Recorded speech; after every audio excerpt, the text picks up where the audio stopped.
Salem meeting எல்லாருமே பாத்தீங்க. அதுல வந்து ஒருத்தர் வந்து இறந்து போனது எல்லாருக்குமே தெரியும். அதுக்கப்புறம் இன்னொரு அம்மா வந்து 2.5 வயசு குழந்தைய வந்து அந்த கூட்டத்துக்கு வந்து கூட்டு வந்திருக்கு.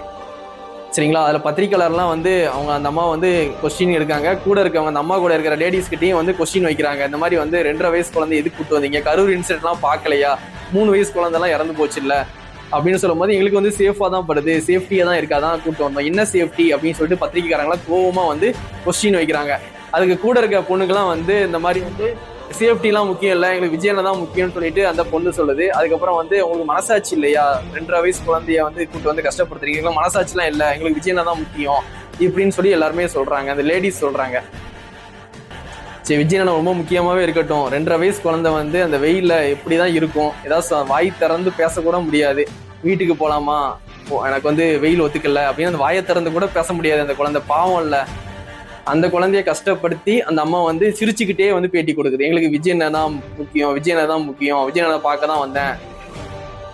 எல்லாருமே வந்து இது வந்து சப்போர்ட் பண்ண மாட்டாங்க. ஏன்னா வந்து விஜயனே வந்து குழந்தைங்களை வந்து கூட்டத்துக்கு வந்து அழைச்சிட்டு வரக்கூடாதுன்னு சொல்லியிருக்காங்க. அதையும் மீறி இவங்க வந்து விஜயனை பார்க்கணும்னு சொல்லி பிள்ளைங்களை கூட்டு வந்து ரொம்ப கஷ்டப்படுத்துறாங்க அந்த வெயில்ல. அதுவும் 12 to 3 வெயில் பார்த்துக்கோங்க. அந்த மாதிரி ஒரு வெயில். கூட இருக்க டிவிக்கு ஃபேன்ஸ்லாம் வந்து அந்த அம்மாவை வந்து நீங்க வீட்டுக்கு போங்கன்னு சொல்லி அனுப்பிச்சு விட்டுருக்கணும். இல்ல நாங்க பாத்துக்கிறோம் அப்படின்னு சொல்லி அவங்க வந்து சப்போர்ட் பண்றாங்க. டிவிக்கு தொண்டர்களே வந்து இந்த அம்மா வந்து ஒரு 2.5 வயசு குழந்தையோட வந்திருக்கு. அவங்கள வந்து வீட்டுக்கு நீங்களே அனுப்பிச்சு விட்டுருக்கணும். நீங்க வீட்டுக்கு போமா, இங்கெல்லாம் இருக்கக்கூடாதுமா அப்படின்னு சொல்லிட்டு குழந்தைய கூட்டு போமா அப்படின்னு சொல்லியிருந்தானா உண்மையான தொண்டர்கள், டிவிக்கு தொண்டர்கள் பார்க்கலாம். நாங்க பாத்துக்கிறோம்னு சொல்றது கையில யார் கையிலுமே வந்து வாட்டர் கேனும் இல்ல, ஒரு பிஸ்கெட் பாக்கெட்டும் இல்ல. சொல்றவங்க கூட இருக்கவங்க சொல்றவங்க கிட்டேயே வந்து ஒரு வாட்டர் கேன் இல்ல. அடிக்கிற வெயில்ல அவங்க குடிக்கிறதுக்கே தண்ணி இல்ல. இப்ப அந்த குழந்தைகளுக்கு கொடுக்கறதுக்கு தண்ணி எங்கிறது போயிட்டு, தண்ணி எல்லாம் ரெடி பண்ணிடலாம், இருந்தாலும் சொல்றவங்க கையில கூட ஒரு வாட்டர் கேன் இல்ல. அவங்க வந்து ஃபர்ஸ்ட் வந்து அந்த குழந்தைய வந்து அனுப்பிச்சு விட்டுருக்கணும் அந்த அம்மாவோட.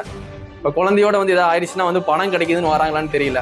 இப்போ குழந்தையோட மீட்டிங் போவோம், ஏதாவது நடந்துச்சுன்னா வந்து ஒரு 10 லட்சம் கொடுப்பாங்க, அதுல வந்து செட்டில் ஆயிடலாம், இன்னொரு குழந்தைய பத்துக்கலாம், அந்த ஒரு மைண்ட் செட்ல வராங்களா இல்லையான்னு தெரியல. எல்லாருமே வந்து அந்த அம்மா வந்து திட்ட தான் செய்யறாங்க, ட்ரோல் பண்ண தான் செய்யறாங்க. இதுக்கு வந்து டிவிக்கு தொண்டர்களும் வந்து சப்போர்ட் பண்ணி பேசினாங்க பாத்தீங்களா, அதையும் ட்ரோல் பண்ணிட்டு தான் இருக்காங்க. இது வந்து தப்பு தான். விஜயனே வந்து சொல்லியிருக்கணும் இந்த மாதிரி வந்து குழந்தைங்க, அது அண்ணன் சொல்லியிருக்காங்க. இதுக்கப்புறம் வந்து அண்ணன் வந்து கூட்டத்துக்கு வரும்போது இந்த மாதிரி கண்டிப்பா சொல்லணும், குழந்தைங்க யாருமே வந்து வரக்கூடாது, கர்ப்பிணி பெண் யாருமே போய் ஓட்டு கேட்கக்கூடாது டிவிக்கு சார்பாக. ஏன்னா வந்து ஒரு கர்ப்பிணி பெண்ணு தான் வந்து சர்வே எடுக்கிறேன்னு சொல்லிட்டு போய் அங்கே ஒரு பிரச்சனையும் ஆச்சு. அங்கே அந்த கர்ப்பிணி பெண்ணுக்கு ஏதாவது ஆச்சுன்னா இந்த மாதிரி கர்ப்பிணி பெண்ணுக்கு போய் ஆயிடுச்சுப்பா, ஓட்டு கேட்கலாம் வந்து டிவி கேட்கறாங்க அனுப்பிச்சிருக்காங்க கர்ப்பிணி பெண்ணை அப்படின்ட்டு அதை கூட ட்ரோல் பண்ணுவாங்க. இதெல்லாம் கொஞ்சம் பார்த்து கொஞ்சம் கரெக்ஷன் பண்ணணும்.